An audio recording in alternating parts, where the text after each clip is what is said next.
네, 기백반 거꾸로 교실. 네, 수학 시간. 오늘은 백분율을 알아보겠습니다. 되게 중요하죠. 일상생활에서 백분율은 정말 많이 쓰입니다. 그래서 이번 시간에 정확하게 잘 배우고 가면 좋겠습니다. 학습 문제 4, 백분율을 알아봐요. 문제 읽어보겠습니다. 슛, 꼬리! 동생과 함께 축구 연습을 하는 중이야. 나는 공을 25번 차서 25번 차서 12번을 넣었고, 동생은 공을 20번 차서 10번 넣었어. 내가 공을 더 많이 넣었다고 할 수 있을까? 네. 절대적인 횟수 자체는 더 많죠. 근데 비율적으로 비교해보면 어떨까입니다. 그러니까 지난번에 배웠던 것처럼 더하기 빼기로 비교하면 12번이랑 10번이니까 얘가 더 많은 것 같지만 25번 중에 12번과 20번 대 10번은 다르다는 얘기를 하는 거죠. 자, 비교해봅시다. 백분율 알아버리기. 그림을 보고 누가 공을 더 많이 넣었다고 할 수 있는지 이야기해보세요. 자, 나는 이렇게 25번 중에 12번 찾고요. 동생은 20번 중에 10번을 찾습니다. 자, 공을 찬 횟수가 100번이라면 공을 넣은 횟수는 몇 번일까요? 자, 그러면 이런 거죠. 25번일 때랑 12개를 비교하려고 보니까 좀 애매해. 이 수치 자체는 얘가 많은 것 같지만 뭐가 애매하냐면 얘는 25번이고 얘는 20번이잖아요.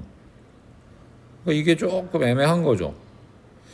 그래서 얘를 똑같이 맞춰주면 어떨까라는 생각을 합니다. 그게 100번이라는 걸로 바뀐 거죠. 즉 25번에서 100번이 되려면 곱하기 4를 하면 되는 거잖아요. 여기서. 그럼 12번에서 곱하기 4를 똑같이 해줘야 될 거 아니에요. 수학은 항상 차별하지 않고 똑같이 해줘야 되기 때문이죠. 그럼 여기가 몇이 돼요? 네, 48이 되겠죠. 그러면은 20번도 똑같은 거예요. 이 숫자를 100이라는 숫자로 맞춰주는 겁니다. 이렇게. 그러면은 곱하기 5를 했죠. 여기도 곱하기 5를 해야겠네요. 그러면 50이 되는 거죠.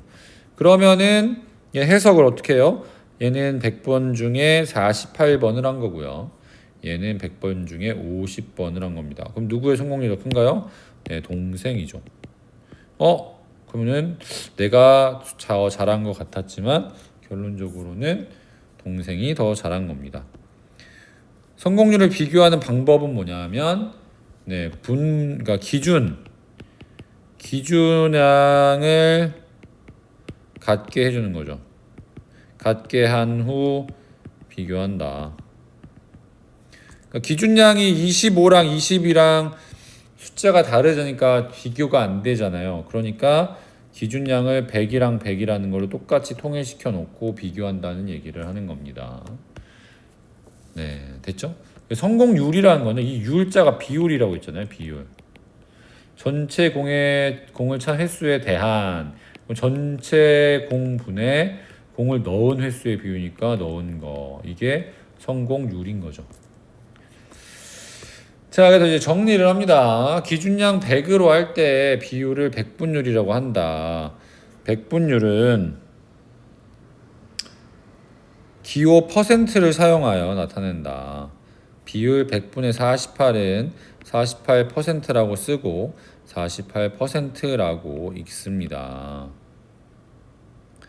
그래서 100분의 1은 1%가 되고요. 100분의 48은 48%가 됩니다. 자, 다시 한번 설명해 보면요. 비율이란 건 기준량이 몇이라고 했어요? 네, 기준량이 1이에요. 네, 백분율은 기준량이 100이기 때문에 비율에다가 곱하기 100을 하면 백분율이 됩니다. 자, 오케이. 그래서 자, 여기 보면은 비율적으로 100분의 1이라는 거는 비율이죠. 여기다 곱하기 100을 해야 되기 때문에 1이 되고 그 다음에 %라는 기호를 붙여주면 되는 거예요. 자, 얘도 100분의 48인데요. 네, 전체 양이 100이고 색깔이 색칠된 게 48이죠. 말이 잘 안 나오네요. 그러면 100분의 48 곱하기 100을 합니다. 왜요? 기준량이 100이니까요. 그래서 얘가 낙분이 되고 48% 퍼센트가 되는 거다라고 생각하면 됩니다. 자, 이제 준비물 8이 있어요. 이거 한번 뜯어서 해보시고 전체 모눈수의 대한 나왔어요. 색칠한 모눈수의 비율을 분수와 소수로 각각 나타내어 보라. 그럼 얘네 하나 둘셋넷 다섯이고 하나 둘셋넷 다섯이니까 총 전체 모눈수는 25개이겠네요. 색칠한 거는 하나 둘셋넷 다 열고 여덟 아홉 열 열하나 열둘 열세 열 열대 16개예요. 그러면 전체 모눈수의 대안이니까 이게 기준량일 거고 얘가 분모로 와야 되니까 25분의 나머지 있는 16이 되는 거죠. 이렇게 하라고 했습니다. 자, 그러면은 분수는 나타내고 소수로는 몇이에요? 100분의 곱하기 4를 하니까요. 곱하기 4를 하니까요. 64가 되겠네요. 자, 준비물을 위 모눈수에 겹친 뒤 전체 모눈수에 대한 색칠한 모눈수 비율을 100분으로 나타내어 봐라. 자, 이거는 이런 거죠. 25분의 16이에요. 비율이. 맞죠? 곱하기 100을 하면 무조건 100분율이 됩니다. 왜냐하면 100분율이라는 거의 정의는 기준량에다가 곱하기 100을 한 것이기 때문이죠. 그래서 약분이 돼요. 이렇게 4. 64가 되고 퍼센트라는 걸 써주면 됩니다. 64%고 자, 100분율 나타내는 방법을 알아보세요. 기준량이 100인 비율로 나타내기. 네, 25분의 16이었으니까 여기다 곱하기 4 곱하기 4가 되는 거죠. 그래서 이렇게 100분의 64분의 해서 64%가 되는 게 있고 여기서 바로 곱하는 거 선생님이 얘기했죠? 근데 이게 제일 편해요. 그러면은 16이구나 16. 4가 되고 64가 돼서 64%가 되더라. 네, 이렇게 하는 방법이 있습니다. 자, 그러면 비율을 100분율로 나타내 보세요를 해볼게요.